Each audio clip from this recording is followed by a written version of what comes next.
إن الحمد لله نحمده ونستعينه ونستغفره ونتوب إليه ونعوذ بالله من شرور أنفسنا ومن سيئات أعمالنا من يهده الله فلا مضل له ومن يضلل فلن تجد له وليا مرشدا وأشهد أن لا إله إلا الله وحده لا شريك له وأشهد أن محمدا عبده ورسوله يا أيها الذين آمنوا اتقوا الله حق تقاته ولا تموتون إلا وأنتم مسلمون يا أيها الناس اتقوا ربكم الذي خلقكم من نفس واحدة وخلق منها زوجها وبث منهما رجالا كثيرا ونساء واتقوا الله الذي تساءلون به والأرحام إن الله كان عليكم رقيبا يا أيها الذين آمنوا اتقوا الله وقولوا قولا سديدا يصلح لكم أعمالكم ويغفر لكم ذنوبكم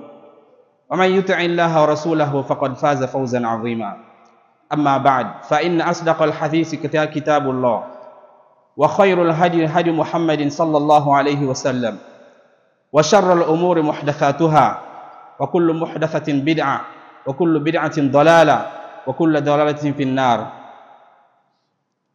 Louange à Allah, Seigneur de l'univers, le créateur des cieux et de la terre, de l'obscurité et de la lumière et tout ce qui s'y trouve.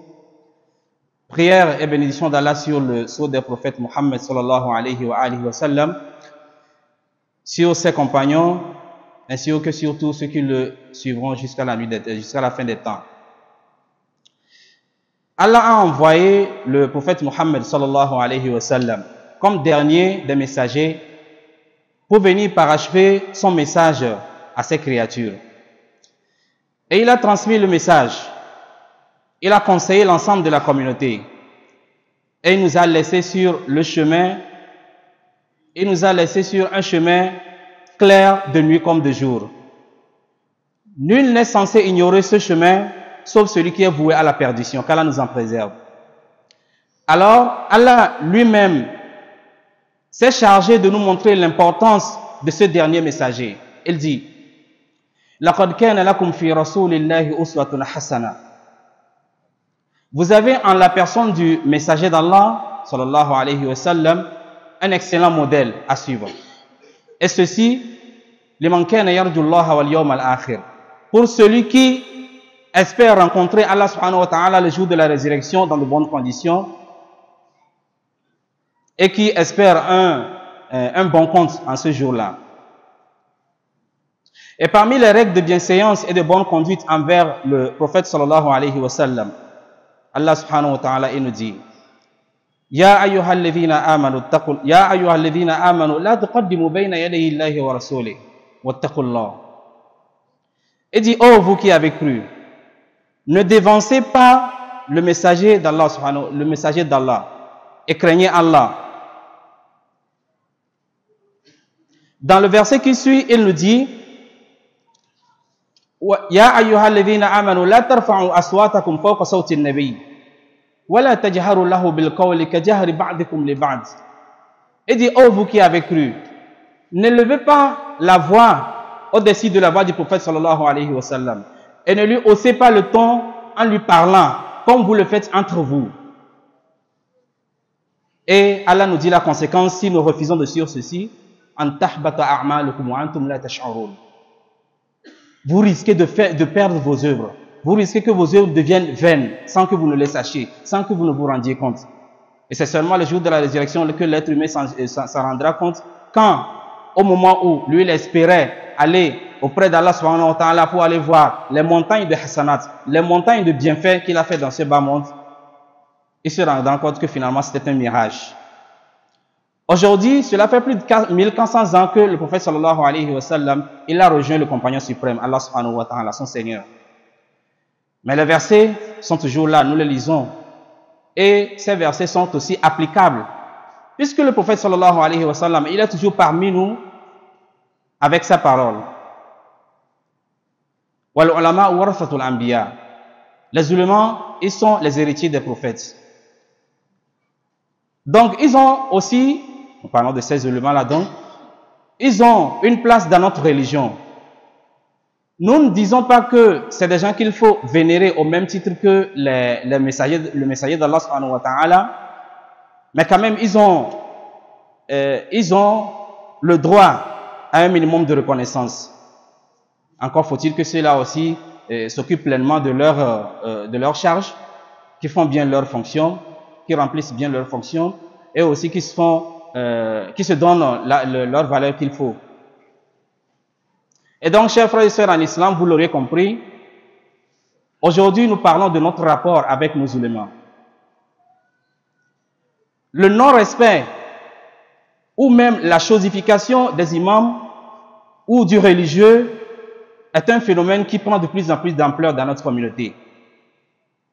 Or, un ulama, c'est quelqu'un dont on respecte la personnalité. On ne le respecte pas pour celui que vous connaissez.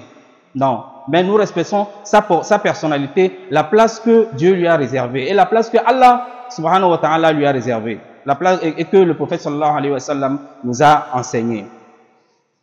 Comment ne mérite-t-il pas d'être respecté et suivi alors qu'il est le guide du messager d'Allah subhanahu wa ta'ala sur terre? Le prophète sallallahu alayhi wa sallam, dans un hadith, il nous dit Innama ju'ila al-imam liyu'tamma bihi. Il dit en fait, celui-là que vous voyez tout le temps devant vous, ou chaque temps, la personnalité que vous voyez devant les rangs qui dirigent la prière, il dit, cette personnalité, il a été placé à ce niveau-là pour être suivi. Fala takhtalifu alayhi. Pour cela, ne divergez pas au sujet de cette personne. Fa'idha raka'a farka'u. Lorsqu'il fait ruku, lorsqu'il s'incline, inclinez-vous. وإذا قال سمع الله لمن حمده قولوا ربنا ولك الحمد. Lorsqu'il dit سمع الله لمن حمده, dites ربنا ولك الحمد derrière lui. فإذا سجد فاسجدوا. Quand il se prosterne, il fait sujoud, faites-le aussi. Et quand إذا صلى جالسا فصلوا جلوسا مع أجمعون. Quand il prie assis, vous aussi qui êtes derrière lui, priez aussi assis ensemble avec lui. Vous voyez, c'est la place que le prophète sallallahu alayhi wa sallam nous a réservée. Nous demande de suivre, de réserver à nos imams. Raison pour laquelle vous allez voir l'imam, quand il est dans la prière, quand vous priez dans la mosquée, devant un imam, même si ce n'est pas dans la mosquée, même si c'est dans la rue quelque part, le fait de concurrencer avec l'imam ou d'être trop en retard avec l'imam ou d'aller même dévancer l'imam, ce sont des actes qui sont interdits et qui sont même susceptibles d'annuler la prière de celui qui les commet. Qu'Allah nous en préserve et qu'Allah nous pardonne nos péchés. Vous allez voir parfois, quand vous êtes en prière, au moment où l'imam il finit de lire la sourate qui veut aller en inclinaison, certains parmi nous sont déjà rentrés en inclinaison. Ce n'est pas bien. Et précisément ceci, il y a un hadith du prophète Mohammed sallallahu alayhi wa sallam dans Sahih al-Bukhari où il nous dit celui-là qui devance l'imam à se lever du sujoud avant que l'imam ne se lève de son sujoud, est-ce que cette personne n'a pas peur qu'Allah transforme sa tête en tête d'âne ou en tête de cheval ou quoi que ce soit? Ou kama qala sallallahu alayhi wa sallam. Vous voyez ça? De la même manière que celui-là aussi qui retarde trop, qui est trop en retard derrière l'imam, ça aussi c'est pas bien. Vous allez voir quand on finit, au moment où l'imam fait le salut final, il y a quelqu'un qui est toujours en train de faire la chose, comment on appelle-t-on, ataya, et il ne finit pas ça vite, hein. Vous allez le voir, il prolonge. Au moment où l'imam se lève du dernier sujoud, vous allez le voir, il est toujours en sujoud, peut-être en train de faire les invocations. Oui, mais c'est des invocations, mais au même moment, il faut savoir à quel moment les faire.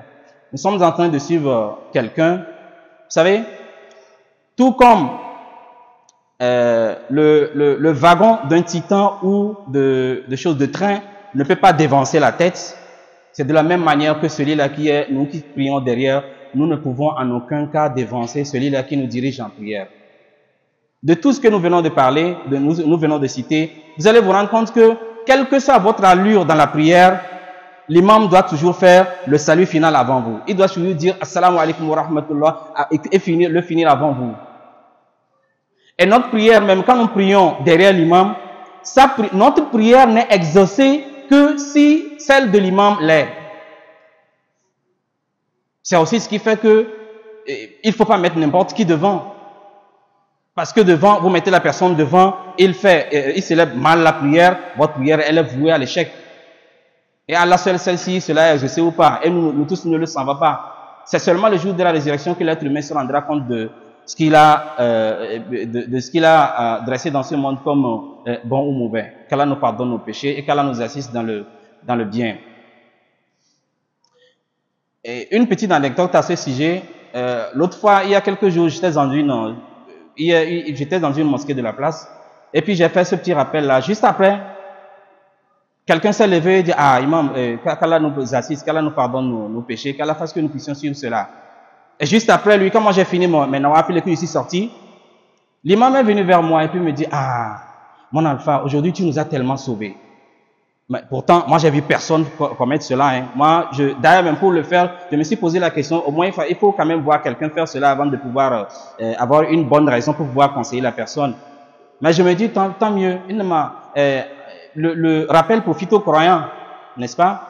Et donc j'ai parlé, j'ai donné ce message-là. Après l'imam me dit, tu vois le vieux là qui s'est levé le jour là pour parler, juste après la prière là, et qui a fait les invocations, comme quoi qu'Allah nous assiste à pouvoir respecter cela, et dit, il est le premier à ne pas suivre ça. Et au moment où on était en train de parler, il y a d'autres personnes qui sont venues me saluer, puisque bon, c'est des gens qui disent qu'ils m'ont reconnu, puisque c'est loin quelque part, moi même je ne les reconnaissais pas. Et juste après eux, l'imam me dit que tu vois ceux-là qui sont venus vous saluer, ce sont ces mêmes personnes, tout le temps je répète le même message ici, ça ne passe pas. Est-ce que nous sommes en train nous ne sommes pas en train d'aller dans le même sens que le prophète sallallahu alayhi wa sallam nous interdit?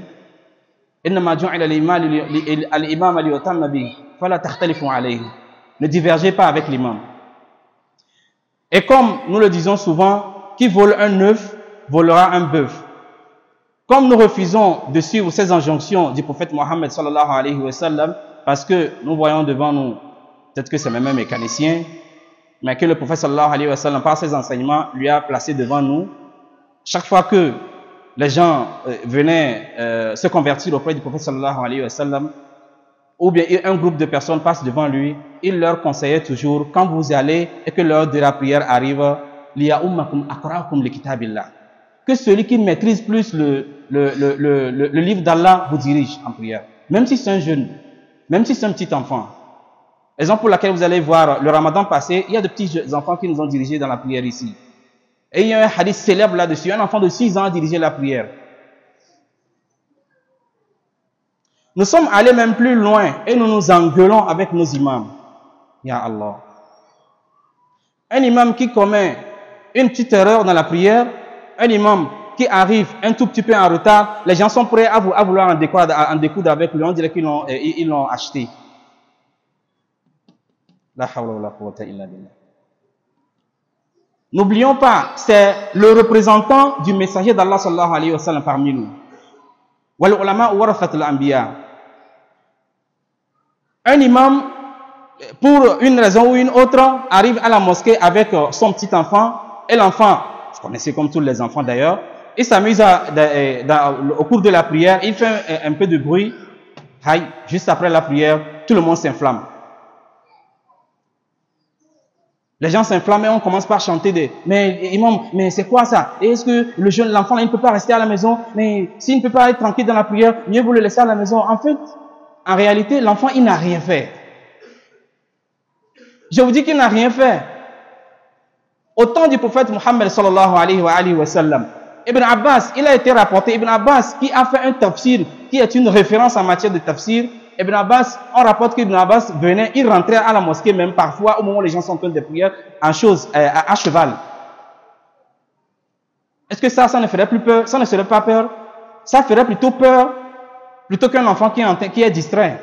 Puisque lui, à son âge, c'est de l'amusement, c'est tout. Bon, la prière, vous, votre tranquillité, là, c'est pas ça son problème. Ok, d'accord, considérons que c'est un problème. Le prophète sallallahu alayhi wa sallam, celui qui est le modèle sur terre, celui qui nous a apporté le message, celui qui nous a apporté l'enseignement, la prière que nous sommes en train d'appliquer, quel était son rapport avec les enfants? Il est en sujoud et des enfants, Al-Hassan ou Al-Hussein, qui viennent montrer sur son dos et il allonge le sujoud à cause de ces enfants-là. Est-ce que ce n'est pas un message ça? Bien sûr que c'est un message. Ah, attention, les enfants aussi comptent. Ailleurs, on vous dit même que non, les enfants, il ne faut même pas les amener à la mosquée.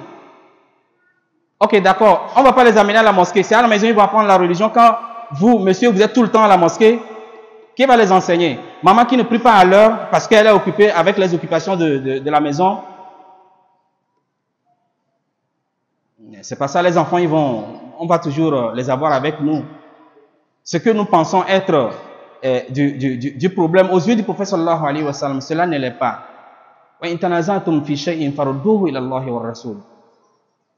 Si vous vous disputez de quelque chose, vous êtes en malentendu pour un certain nombre de choses, référez-vous au prophète sallallahu alayhi wa sallam.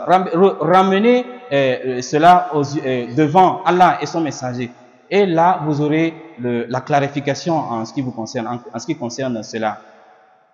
Vous voyez ça? Mais que chacun fasse un effort d'interprétation des hadiths, puisque aujourd'hui, Dieu merci, nous avons tous appris un petit peu l'arabe, comme celui que vous avez devant vous, et puis nous avons été à l'école, nous comprenons, nous avons fait la logique, on a fait tout ce qui va avec, et quand on sait quand même faire des interprétations, et chacun rallié dans son coin, et puis il donne l'interprétation au hadith qu'il faut.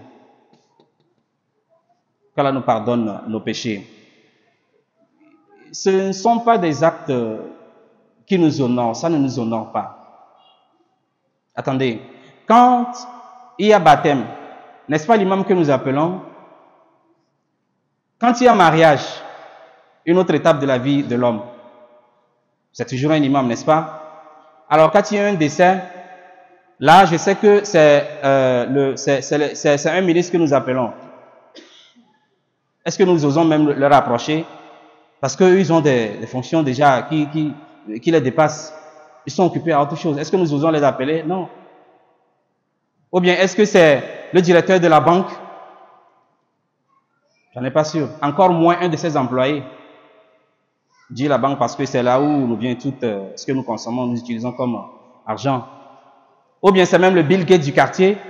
C'est pas possible. C'est plutôt le pauvre imam qui n'a que ces deux boubous qu'il porte tout le temps pour venir nous diriger à la prière. C'est lui que nous cherchons. Quand on arrive et quand on est prêt à aller à la mosquée, à aller au cimetière, qu'on ne voit pas l'imam, on attend, on lui fait appel.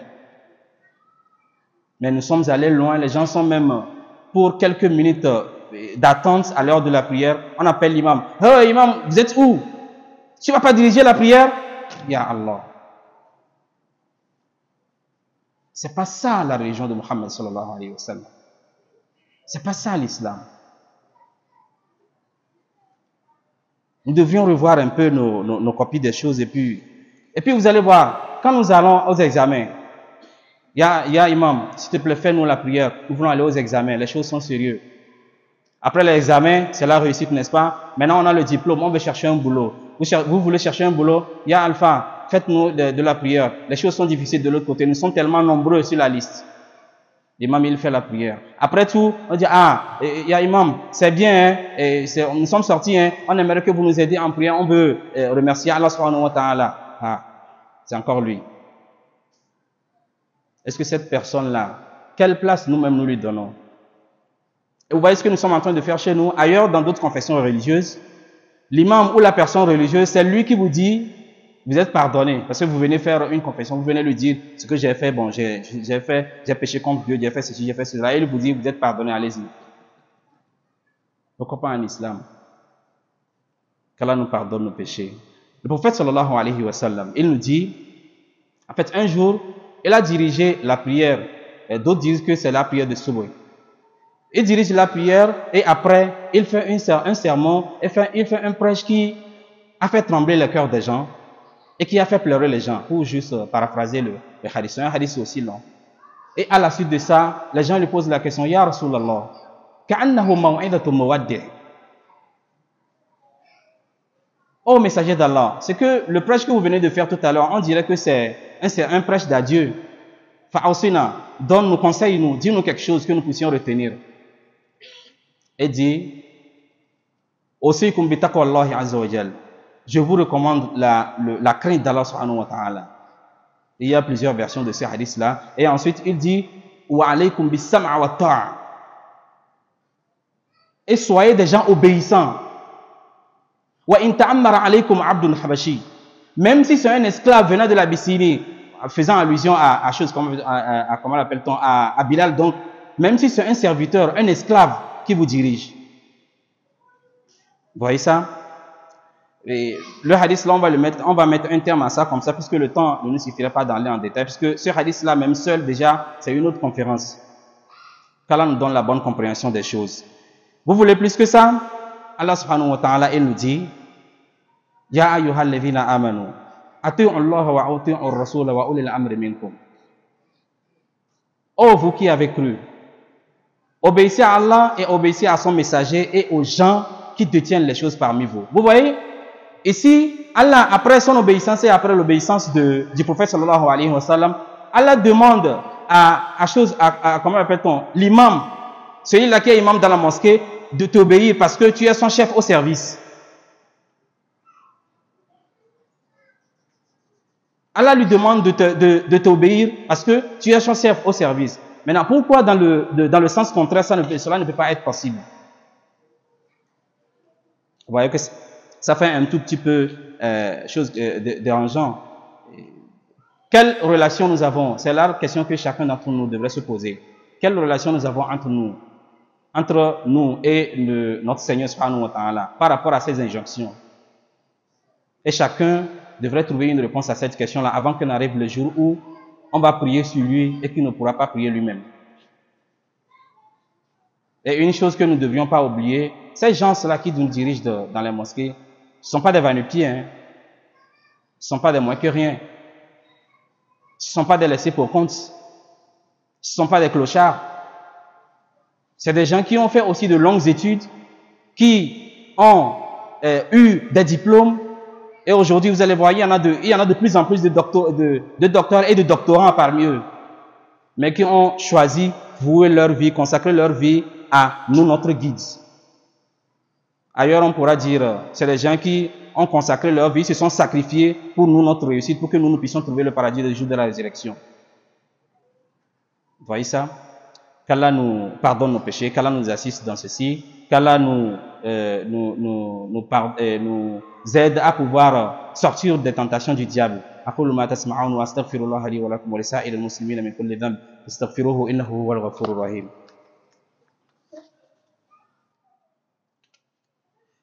Alhamdulillah, wassalatu wassalam ala rasulillah, wa ala alihi wa sahbihi ajma'in, amma ba'd.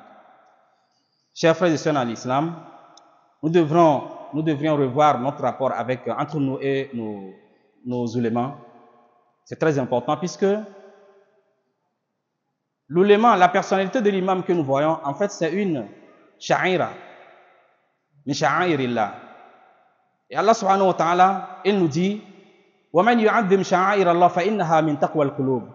Celui qui donne de l'importance, celui qui honore, celui qui glorifie, celui qui accorde une place importante à ce qu'on appelle sha'airillah, cela fait partie de la foi.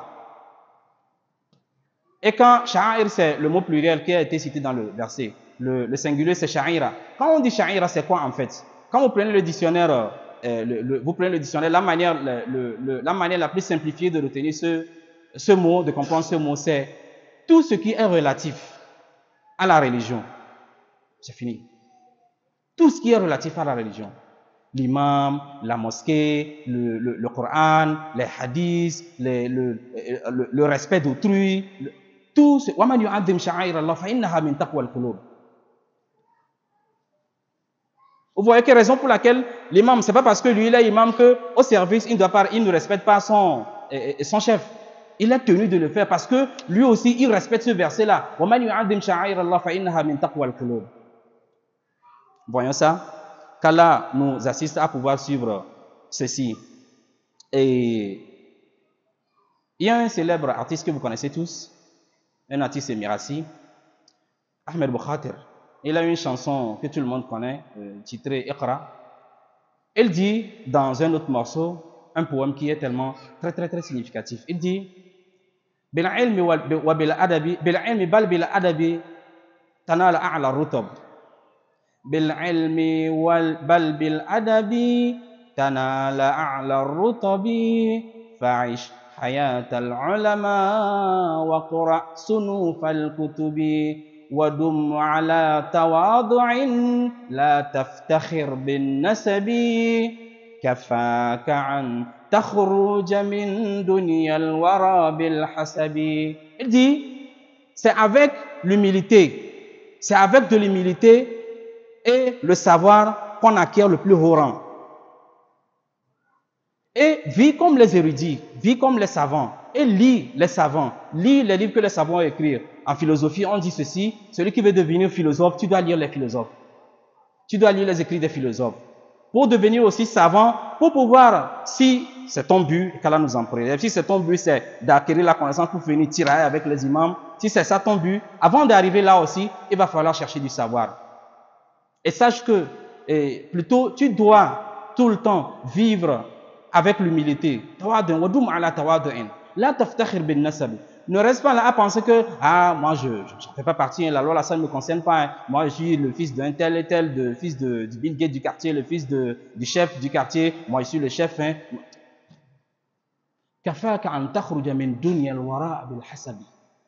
Il te suffit de quitter ce bas monde avec des tonnes, des tas de hasanat, avec ce que tu vas laisser derrière. Puisque le prophète sallallahu alayhi wa sallam, il nous dit dans un autre hadith, l'être humain lorsqu'il quitte ce monde, tout ce qu'il a fait, tout ce qu'il fait dans ce bas monde, c'est fini.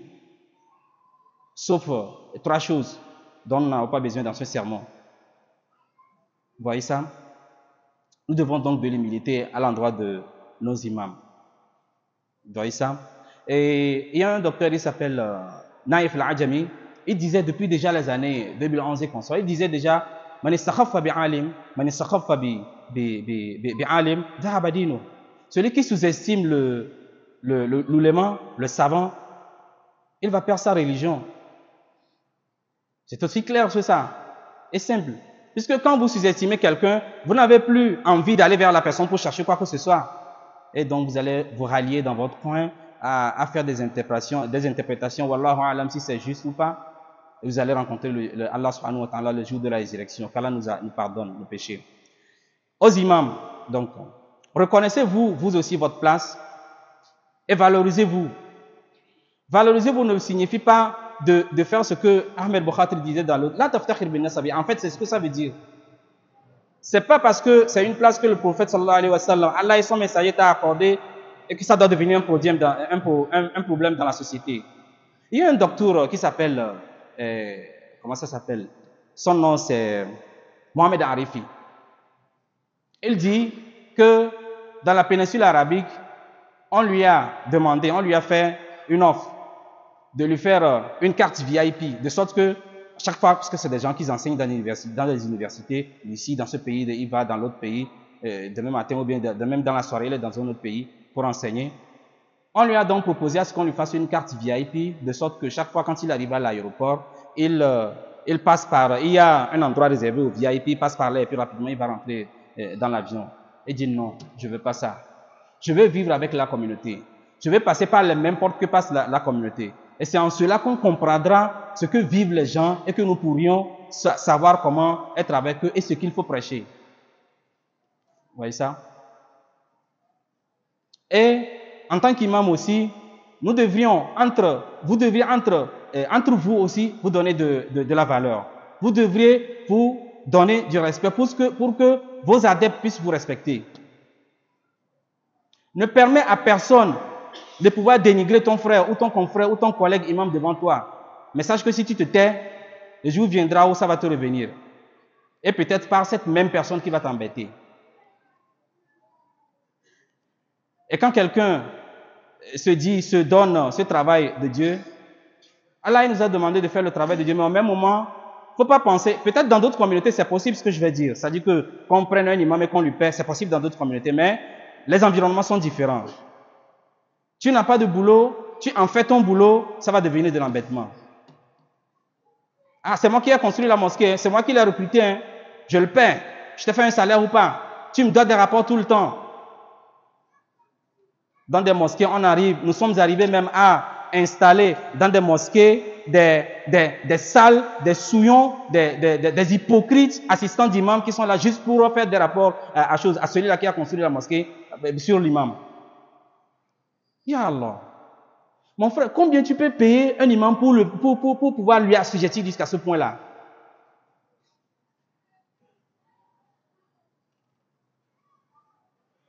Si nous voulons connaître la réalité de la place de l'imam, prenons juste deux choses. Même laissons l'une et considérons qu'une seule chose, la place de celui-là qui maîtrise le Coran, la parole d'Allah subhanahu wa ta'ala, et vous avez tout. Mais nous allons citer une seule chose, puisque le temps est déjà parti, une seule chose que nous allons citer pour clore ce sermon. Le prophète sallallahu alayhi wa sallam, il est arrivé qu'après la bataille de Uhud, bien l'une des batailles, il y a eu tellement de décès, il y a eu tellement de tués aux côtés des croyants. Le prophète, il a choisi d'enterrer les musulmans qui sont morts par groupe.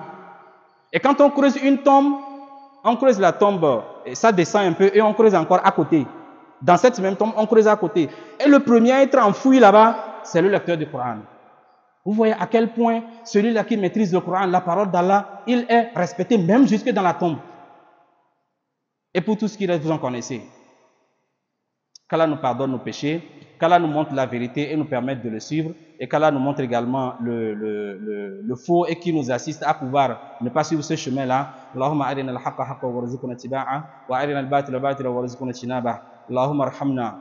Allahumma تقبل منا إنك أنت السميع العليم وتب علينا إنك أنت التواب الرحيم ربنا آتنا في الدنيا حسنة وفي الآخرة حسنة وقنا عذاب النار صلى الله على نبينا محمد وعلى آله وصحبه أجمعين قوموا إلى صلاتكم يرحمكم الله